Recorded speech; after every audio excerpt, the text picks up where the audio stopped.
Baik, selanjutnya Elina Fahra.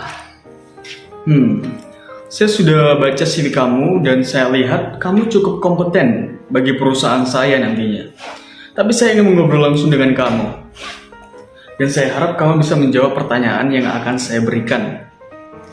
Sebelum itu bisa tolong jelaskan secara singkat tentang diri kamu?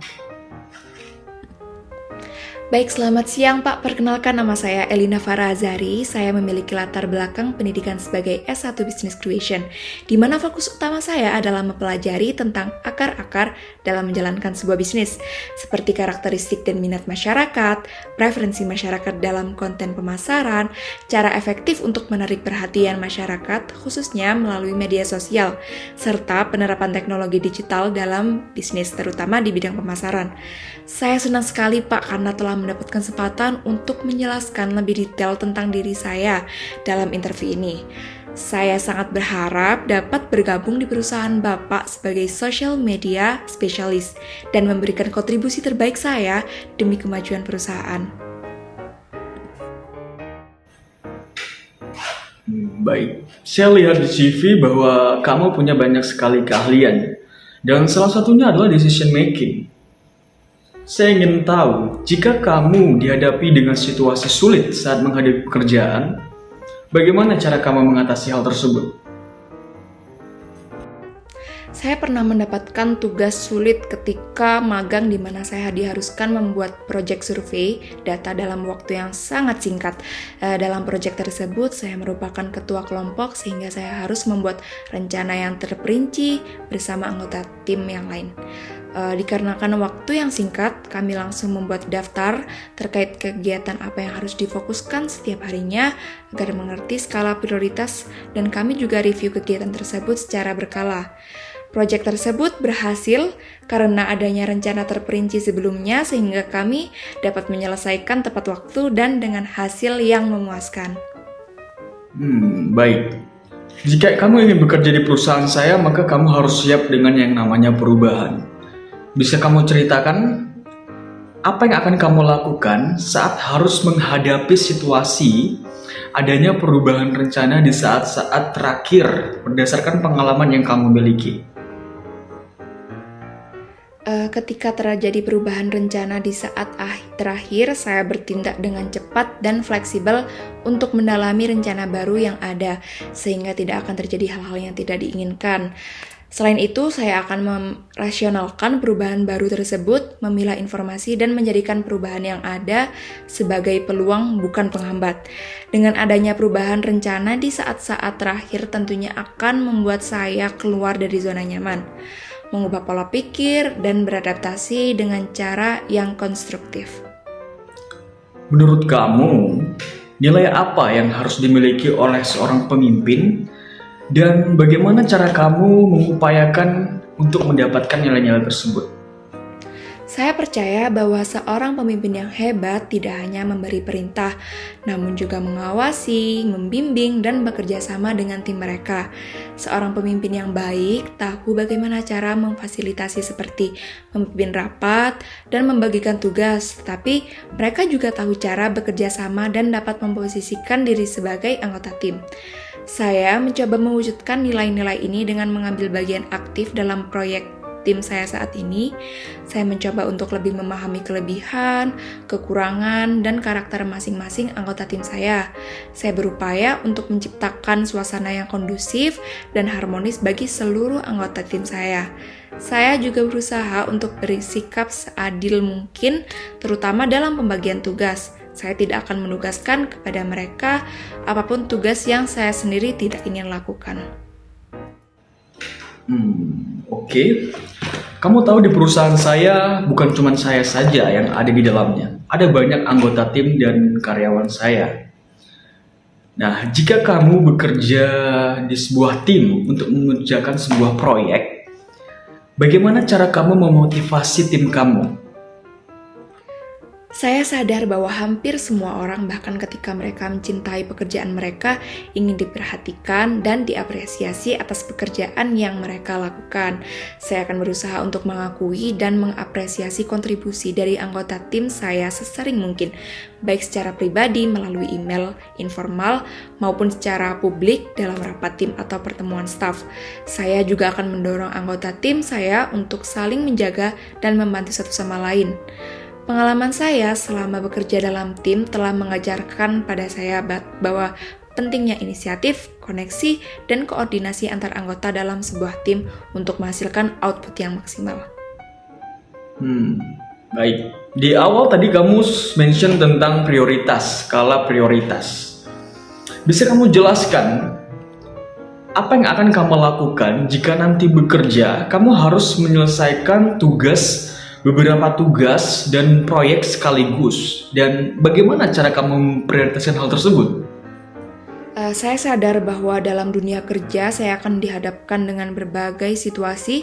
Salah satunya adalah situasi di mana saya mendapatkan tanggung jawab untuk menyelesaikan beberapa proyek sekaligus. Yang pertama, yang saya lakukan adalah memplanning jadwal khusus terkait proyek tersebut dan menyusunnya ke tingkat prioritas tergantung dengan tenggat maupun kerumitan proyek tersebut. Kemudian saya akan menentukan tolak ukur agar saya dapat memantau kemajuan proyek yang saya kerjakan. Saya juga kerap kali menetapkan tenggat waktu untuk diri saya dan mengusahakan yang terbaik untuk mencapai tenggat tersebut.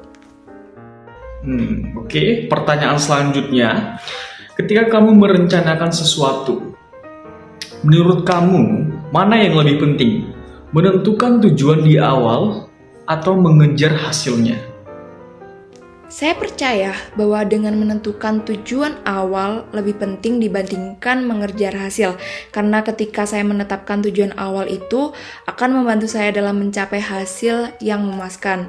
Menentukan tujuan awal juga akan membantu saya fokus kepada setiap hal yang saya lakukan, sehingga saya akan lebih aware terhadap seluruh tugas yang diberikan dan berusaha untuk menyelesaikannya dengan sebaik mungkin. Misalnya, ketika saya sedang menempuh studi di Binus University, saya diberikan tugas oleh satu mata kuliah untuk membuat suatu bisnis yang dijalankan bersama 5 rekan kami. Pertama yang kami lakukan adalah menentukan tujuan awal bisnis tersebut agar visi dan misi yang kami miliki sejalan.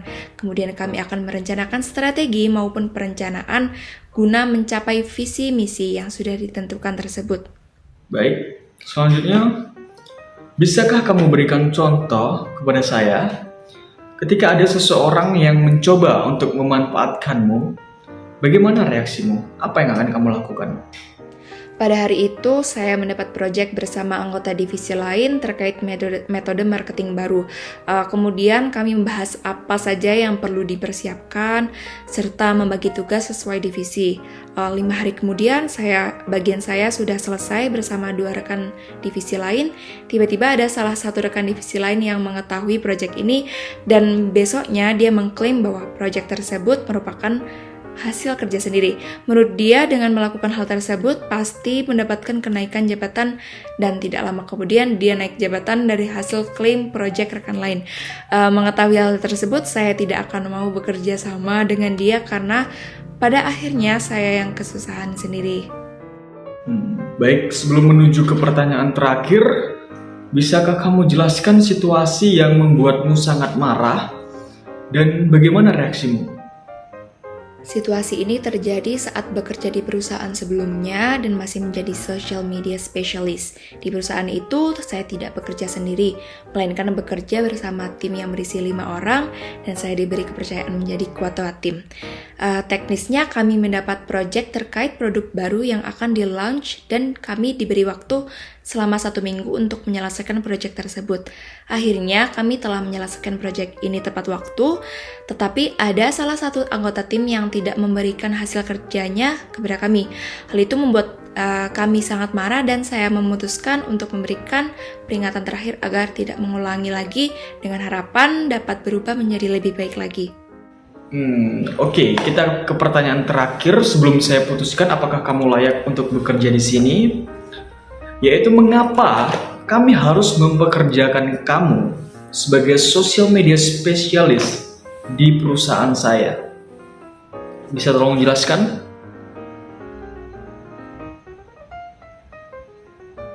Saya memiliki bakat dan pengalaman dalam mengelola akun media sosial serta membuat konten-konten digital. Saya pernah bertugas dalam mengelola akun media sosial usaha bisnis saya, media sosial kelas, dan media sosial beberapa organisasi lainnya. Saya memiliki skill dan keterampilan dalam mengerjakan setiap pekerjaan tepat pada waktunya. Motivasi untuk belajar hal-hal baru, baik secara autodidak maupun di bawah bimbingan orang lain, kepribadian yang teliti, rapi, dan perfeksionis dalam mengerjakan sesuatu. Saya juga dapat bekerja secara efektif dan efisien, baik dalam tim maupun secara individu.